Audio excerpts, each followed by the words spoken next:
I'm 34, a typical warehouse manager living in Columbus. My life was not glamorous, but it was consistent. I had an excellent career and a great home, and I was married to Carla. We had been dating for 5 years and married for 3, and I believed we had a good thing going. Sure, we weren't the romantic pair from TV, but we made it work. Bills were paid. We had date evenings, and the occasional disagreement was simply typical married stuff. Or so I thought. Carla decided to embark on a major fitness adventure approximately 6 months ago. It came out of nowhere, but I was already on board. She joined an elite gym downtown that resembled more of a spa than a gym. She hired a personal trainer, Justin, and soon began discussing meal prep, macros, and detox programs. I did not mind. I encouraged her. Everyone should feel good about themselves, right? Plus, I believed it was simply a phase. Before we continue with today's story, if you're enjoying what you've heard so far, please hit that subscribe button.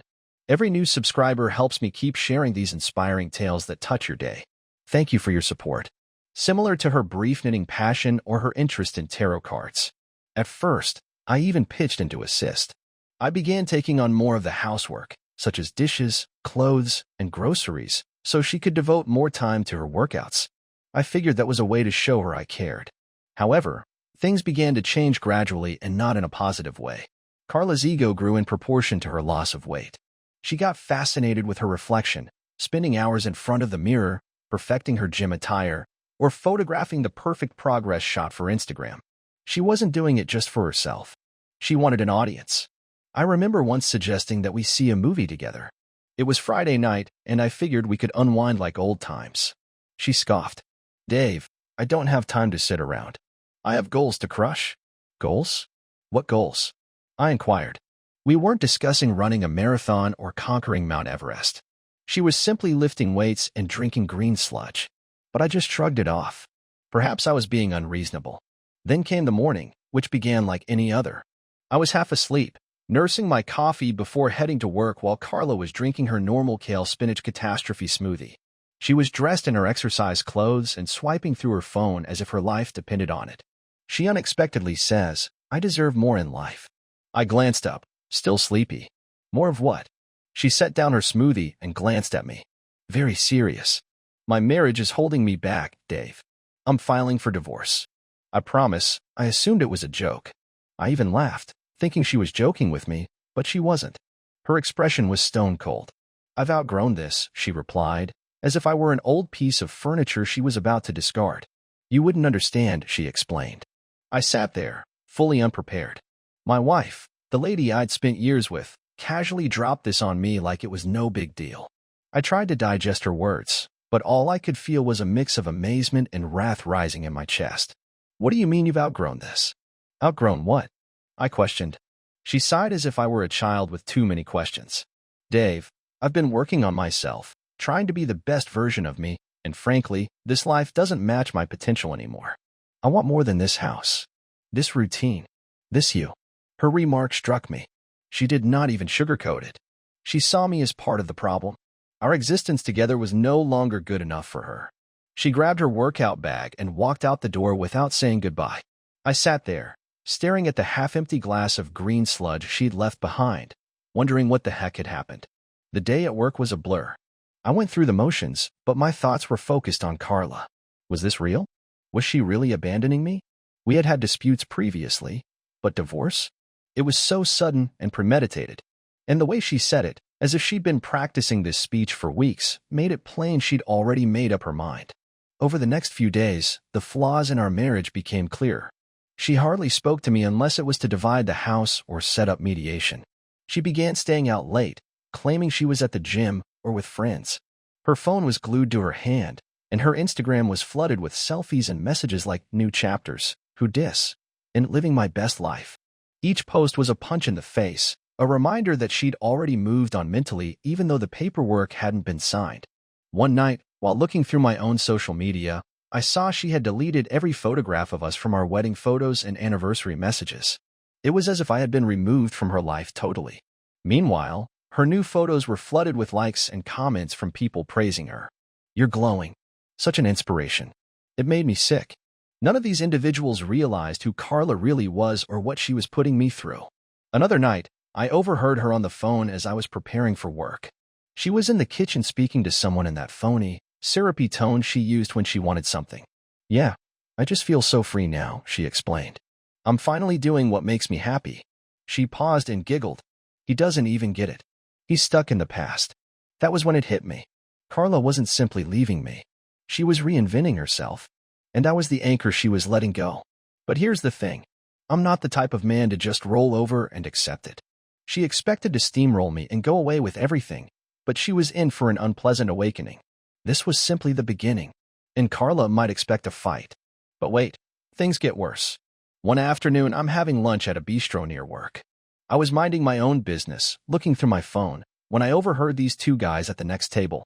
They're talking about a fitness model they discovered online. I didn't pay much attention till one of them said her name. Carla. My stomach sank. They were giggling as they discussed how she had some premium content to promote. At first I thought, no way, not Carla. But then one of them pulled up her Instagram on his phone. It was my Carla. They discussed how she had begun teasing an OnlyFans account by placing links in her bio, such as for the real workouts. My blood boiled. This was not merely a fitness phase.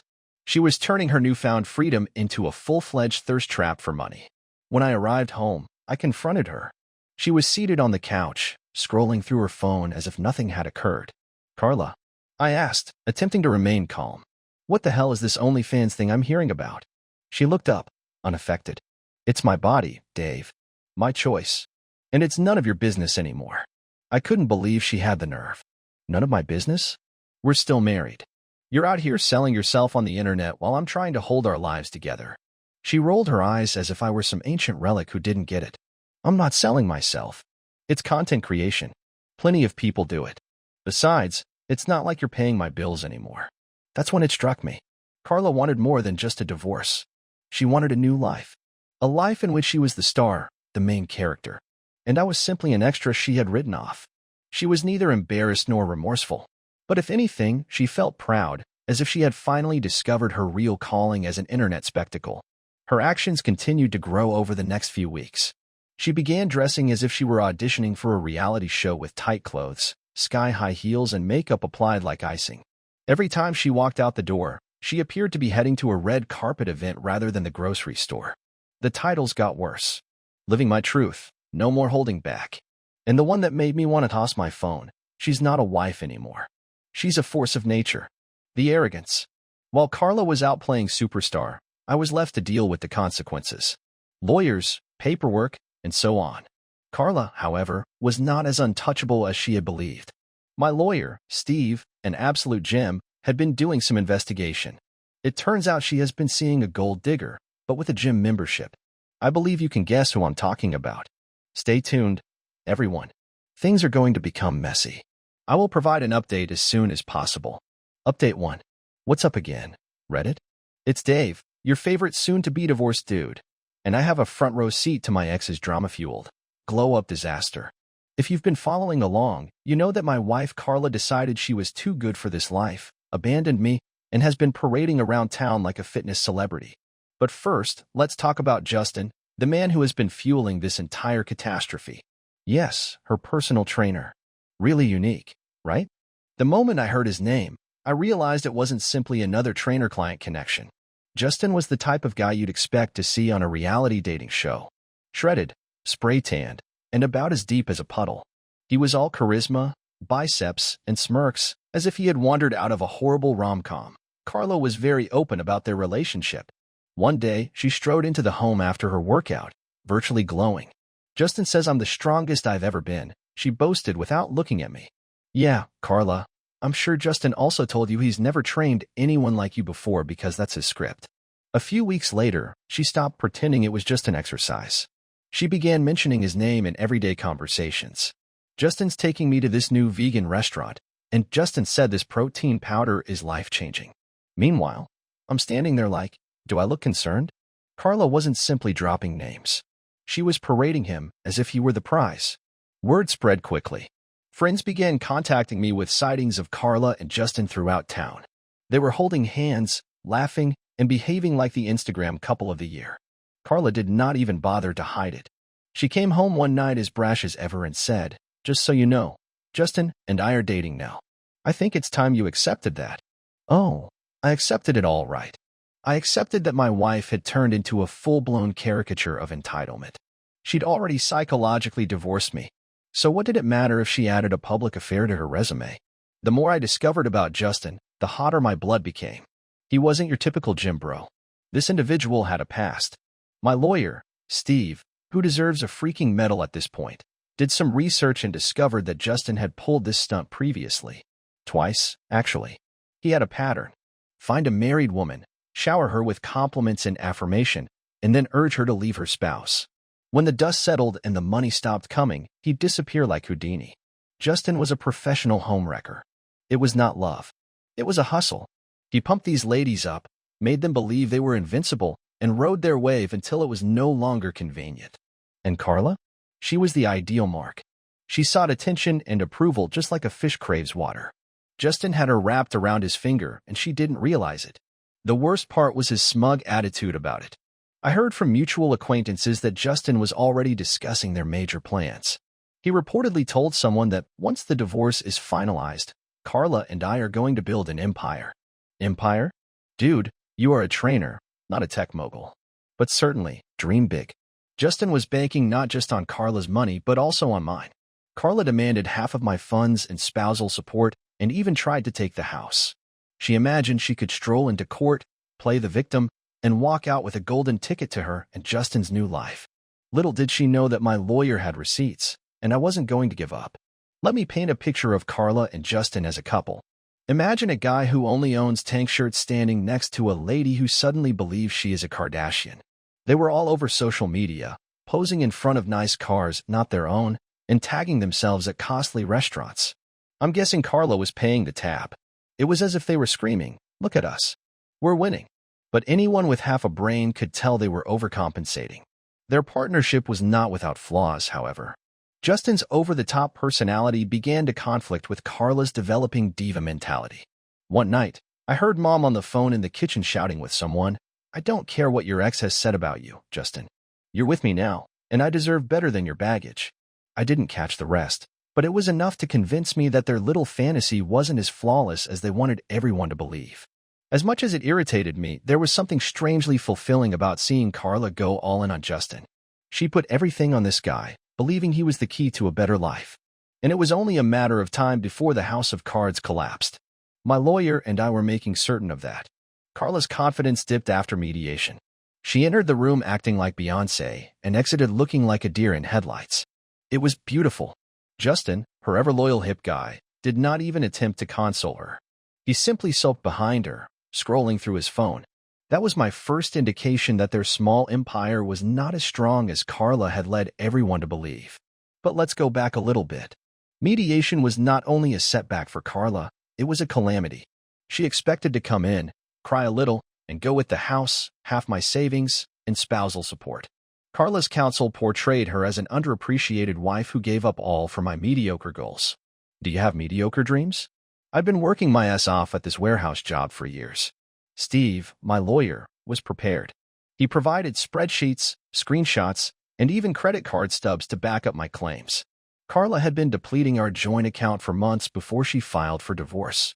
We're talking luxury spa days, expensive outfits, and $200 dinners, while I'm eating leftovers and attempting to find out what went wrong.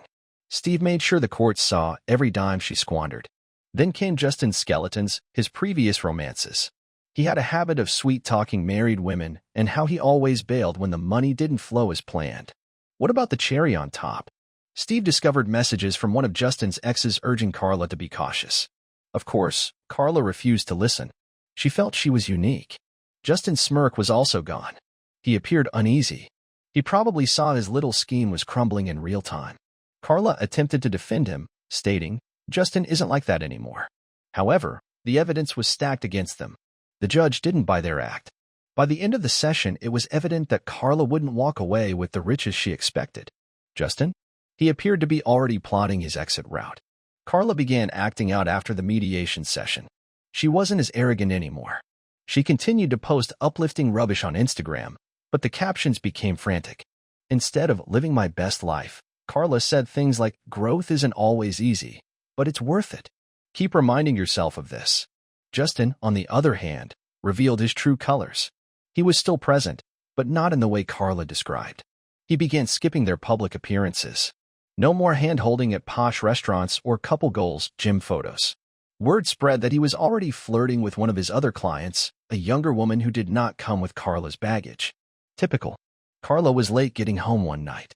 I was still living in the house with her at the time, as I couldn't legally kick her out. She stumbled in, looking completely exhausted. I didn't say anything. I simply sat there on the couch, observing her.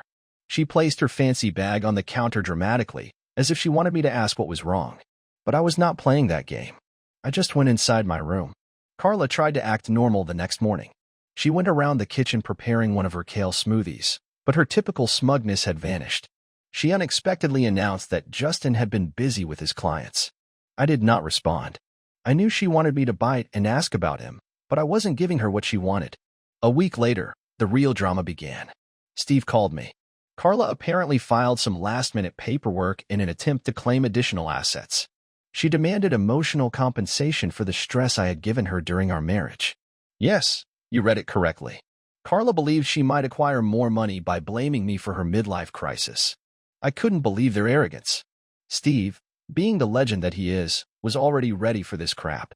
He filed a countersuit, demonstrating how Carla had depleted our funds and emotionally manipulated the situation to her advantage. He even used her Instagram posts as evidence. The subtitles alone were great, proving that she wasn't some stressed-out victim, but rather a self-absorbed diva living her best life at my cost. Around this point, Justin officially quit. He stopped showing up to their gym sessions, stopped returning her calls, and even blocked her on Instagram. Yes, it's blocked. Carla was losing it. I could hear her pacing around the house, calling him repeatedly. Justin, call me back. We need to talk. She sounded desperate, and it was satisfying. Finally, one of her companions spilled the tea. Justin had moved on to another client, someone younger, flashier, and, more crucially, not involved in a difficult divorce. Carla was devastated. She tried to keep things cool by posting cryptic comments like, "Sometimes people aren't who they seem," and "You can't build an empire with someone who's playing games." But everyone understood what had transpired. Her ideal man had failed the moment things became tough. This is when Carla's entitlement began to shatter. She has stopped attending the gym. Her once glamorous ensembles were replaced by sweatshirts and unkempt hairstyles. She even stopped posting on Instagram for a spell, which was surprising. It was as if her entire identity was linked to Justin and the vision of their new life without him. She had no idea what to do. One evening, she attempted to speak with me. "Dave," she started, standing in the living room doorway. "I think we need to reevaluate everything. This divorce. It's been hard on both of us." I gazed at her, waiting for the punchline. "What are you getting at, Carla?" She sighed heavily as if she were the victim here. "I just think maybe we rushed into all of this. I mean, we had good times, didn't we?" I nearly laughed. "Carla, you filed for divorce. You told me I was holding you back. Remember? Now that Justin's gone, you're having second thoughts? Unbelievable." She tried to play the compassion game by mentioning how lonely she was and how much she had given for this marriage.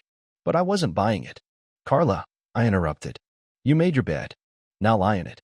Carla's tiny fantasy world was collapsing, and I didn't have to raise a finger. Karma was doing all of the work. That's all for now, Reddit. I'll keep you posted after the final court ruling. And trust me, you won't want to miss it. Update 2. Hey, Reddit, Dave is back. You've stayed with me this long, so prepare for the grand slam of this whole disaster. If you've been following along, Carla, my ex-wife, believed she could go to court, take everything, and begin her new life with Justin, her trainer. But karma came calling, and we're now in the home stretch. Let me explain how the courtroom drama unfolded and why Carla probably wishes she hadn't gone in there. Court day eventually arrived. Carla stepped in, but not with the usual diva strut I'd come to expect. No fancy blazer, no cocky grin. Just her and her lawyer marching into detention with the confidence of 2 children. She must have realized things weren't going to go her way. The energy was off, and I honestly enjoyed every moment of it. On the other side, I was with my lawyer, Steve. He arrived prepared, carrying a thick binder that could have served as a doorstop. I was not nervous this time. I had nothing to lose. Carla had already thrown all of her punches, and I was still standing. Today was about ensuring that I not only survived but also won. Carla's lawyer began by presenting her emotional compensation claim, which I mentioned earlier, portraying a picture of Carla as a patient wife who had been emotionally exhausted by my lack of support for her personal development.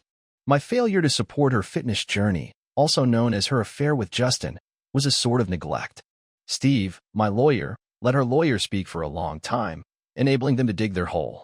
Then it was our turn. Steve began by meticulously demolishing their argument. He demonstrated that I had not only supported Carla but had gone above and beyond on her so-called fitness journey.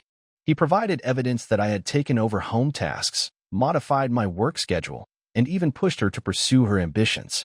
He read aloud text conversations in which I offered to make her healthy meals, encouraged her gym sessions, and even suggested we join couples fitness classes to deepen our bond. Then Steve dropped the bombshell. Carla's emotional compensation claim was not only unfounded, it was a clear attempt to conceal her emotional carelessness. He showed emails and texts in which Carla openly mocked me to her friends, calling me dull and deadweight. He also had screenshots of her gushing about Justin and referring to me as her backup plan.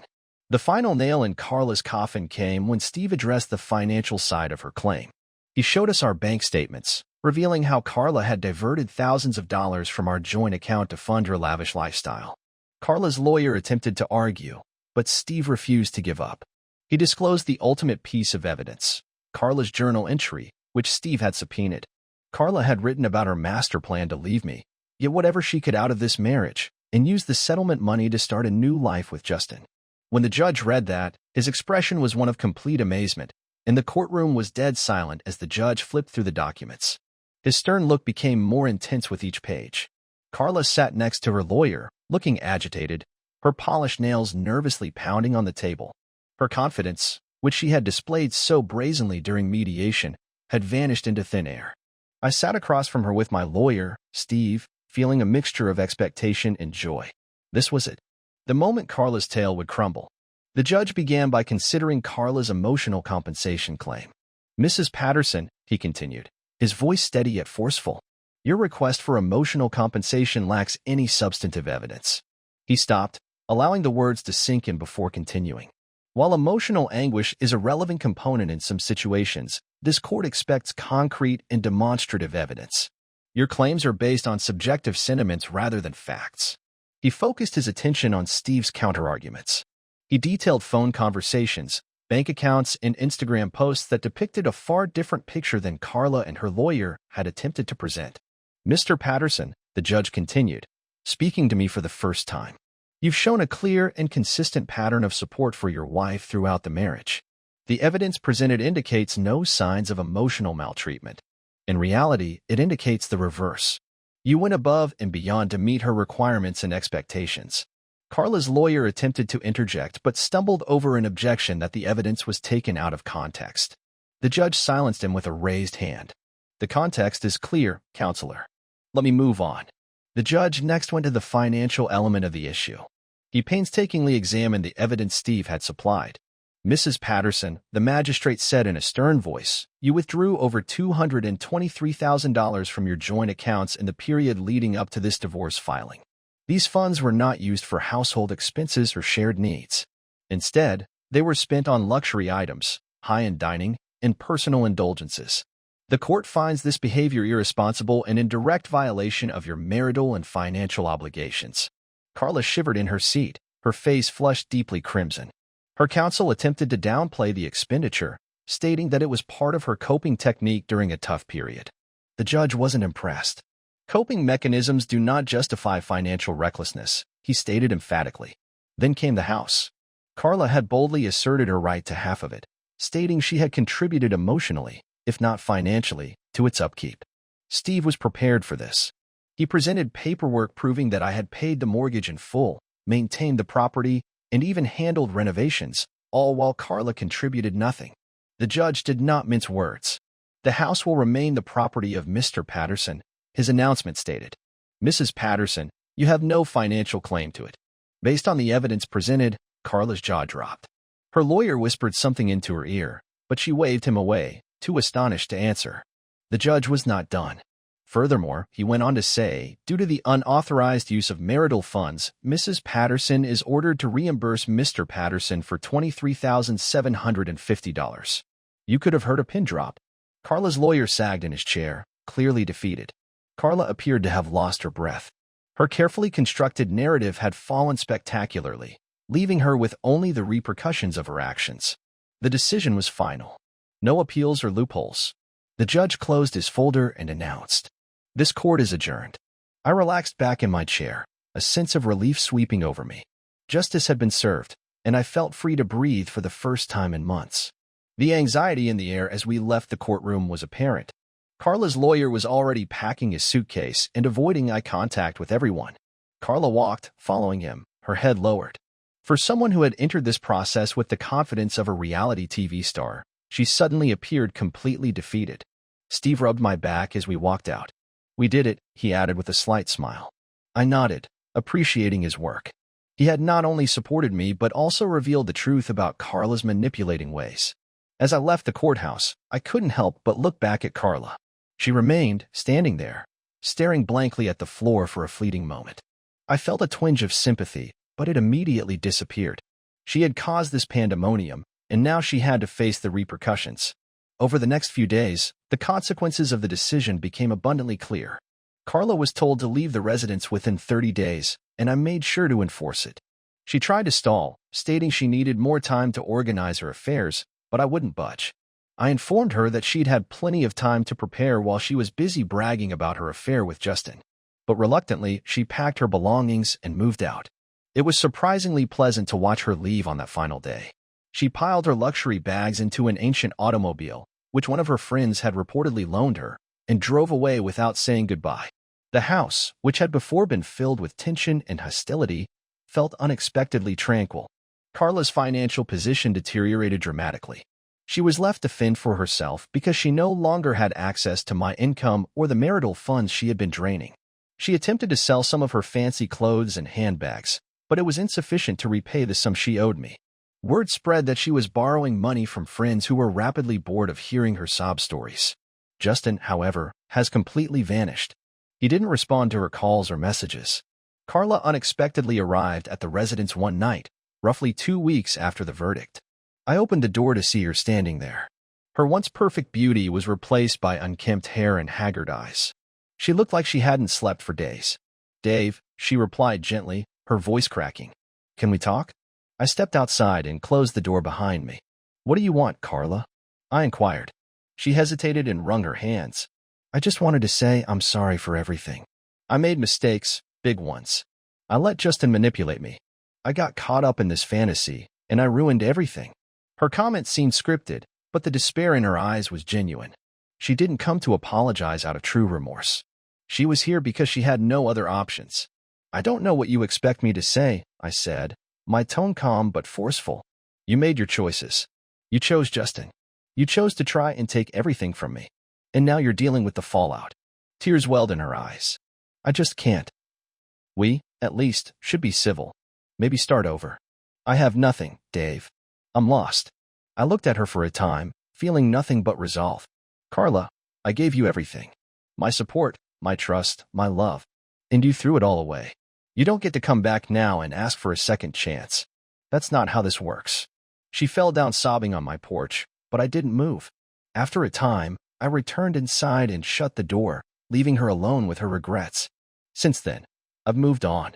Carla, according to what I've heard, is still battling to get back on her feet. She's destroyed bridges, lost friends, and is now facing the consequences of her own actions. Sometimes karma doesn't just knock. It kicks down the door. Carla was left with only the repercussions of her deeds. Thank you for watching. If you haven't subscribed yet, please do so and hit the notification bell to stay updated with more shocking real-life stories happening around you.